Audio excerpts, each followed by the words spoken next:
satelit dari BMKG bahwa hujannya itu terjadi di kawasan sekitar Depok.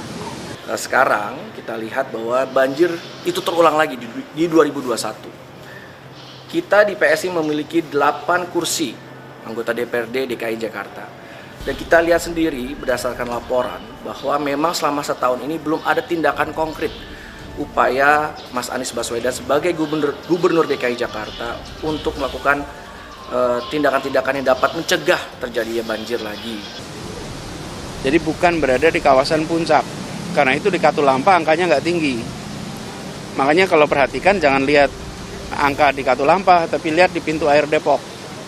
Nah, di kawasan itulah yang kemudian dari arah hulu itu yang mengirimkan ke Jakarta. Kabar Harian mengabarkan.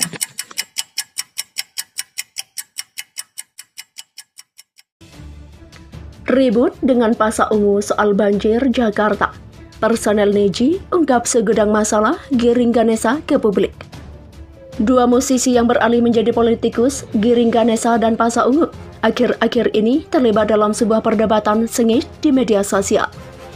Pasar menyebut penilaian Giring terhadap kapabilitas Anies Baswedan yang dianggap tidak mampu mengelola Jakarta dari masalah banjir terlalu naif dan kerdil.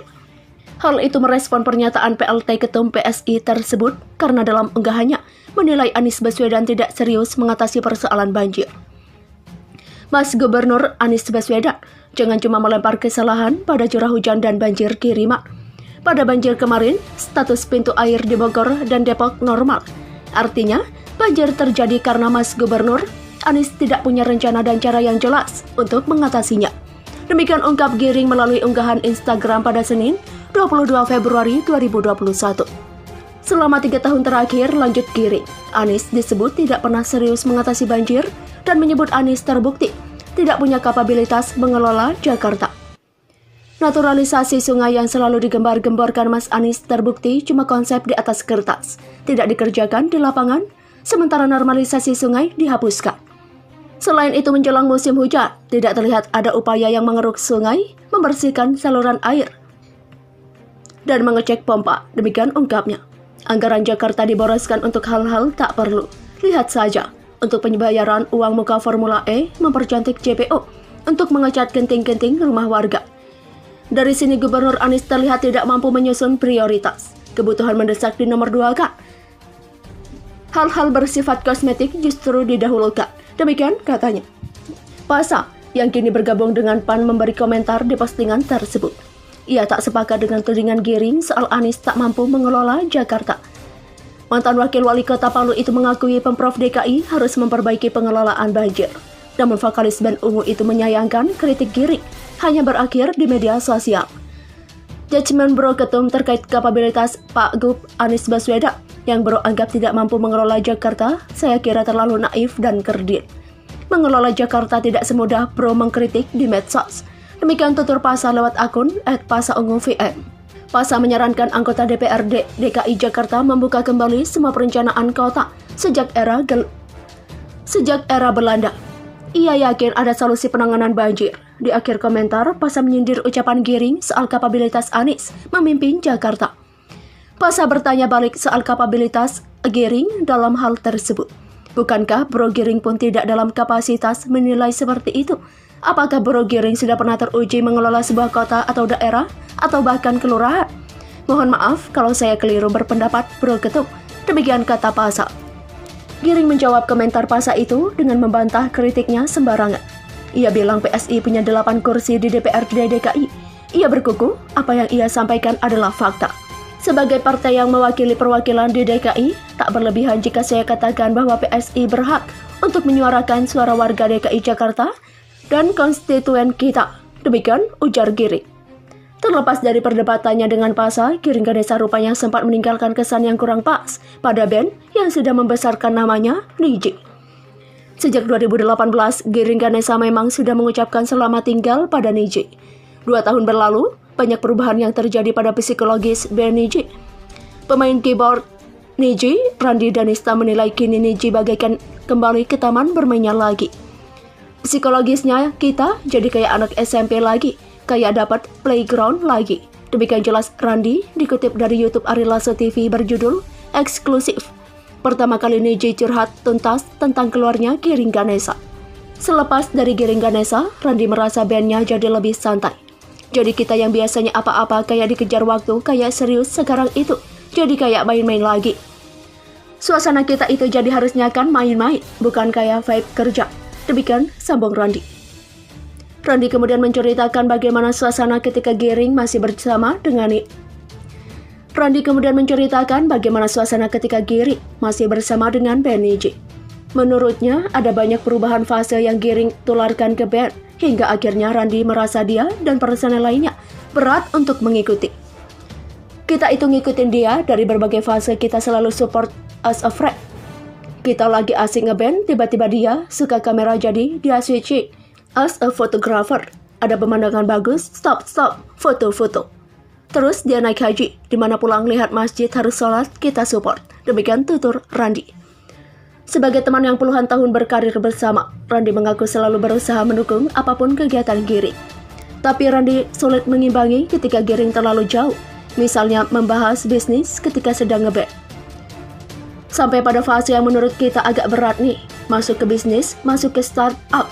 Habis itu fase politik. Wah gila nih, udah susah nih ya, demikian ujar Randi. Ramadesta Akbar, gitaris Neji juga sependapat dengan Randi. Mungkin kita masing-masing ada kegiatan di luar, tapi balik ke playground kita. Tapi kadang terbawa waktu kita ngumpulnya. Kan gak bisa dipungkiri moodnya sebelumnya ada capek atau mungkin diskusi, perselisihan, demikian ujar Rama.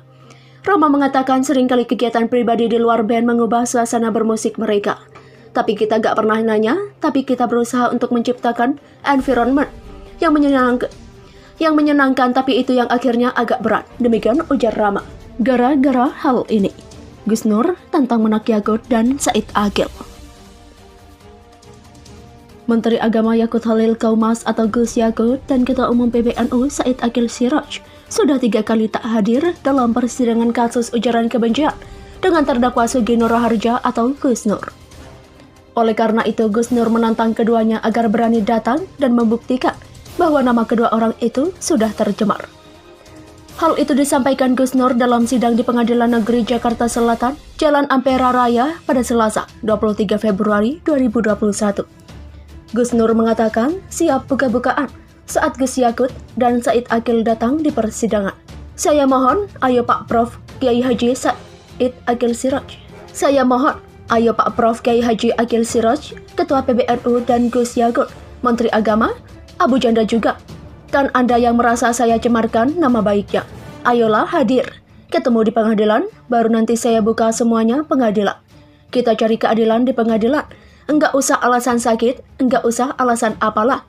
Demikian kata Gus Nur secara virtual dalam persidangan. Gus Nur turut mempertanyakan ketidakhadiran Gus Yakut dan Said Akil sebanyak 3 kali. Hakim Ketua Toto Ridarto pun masih akan menentukan sikap nantinya. Itu bagaimana sudah 3 kali dipanggil tidak datang. Terus bagaimana? Apakah dia akan dipanggil 4 kali lagi? Demikian tanya Gus Nur. Nanti kita tentukan sikap ya. Demikian jawab hakim.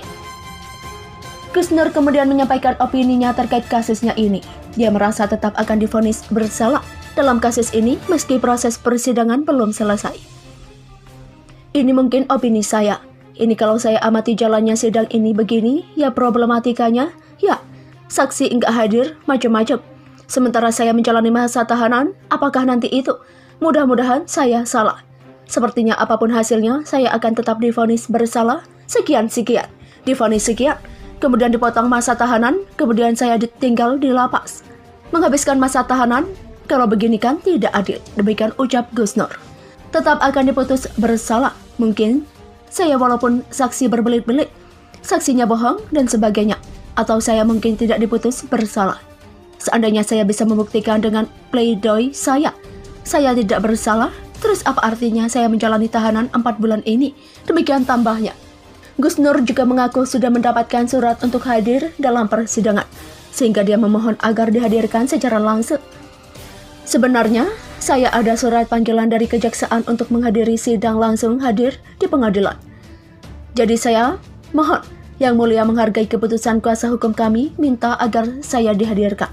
Kalau tidak, beliau semua WO. Mohon dihargai. Ini ada panggilannya.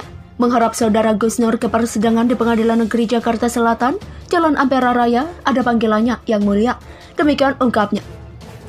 Diketahui Gus Nur didakwa melakukan ujaran kebencian terhadap NU. Pernyataan ini diunggah oleh Gus Nur dalam akun YouTube miliknya saat melakukan perbincangan dengan Refli Harun. Atas perbuatannya, Gus Nur didakwa pasal 45A ayat 2 Jangto, pasal 28 ayat 2 Undang-Undang Republik Indonesia nomor 19 tahun 2016 tentang perubahan atas Undang-Undang Republik Indonesia nomor 11 tahun 2008 tentang informasi dan transaksi elektronik. Serta pasal 45 ayat 3 Jangto, pasal 27 ayat 3 Undang-Undang Republik Indonesia nomor 19 tahun 2016 tentang perubahan atas Undang-Undang Republik Indonesia nomor 11 tahun 2008 tentang informasi dan transaksi elektronik.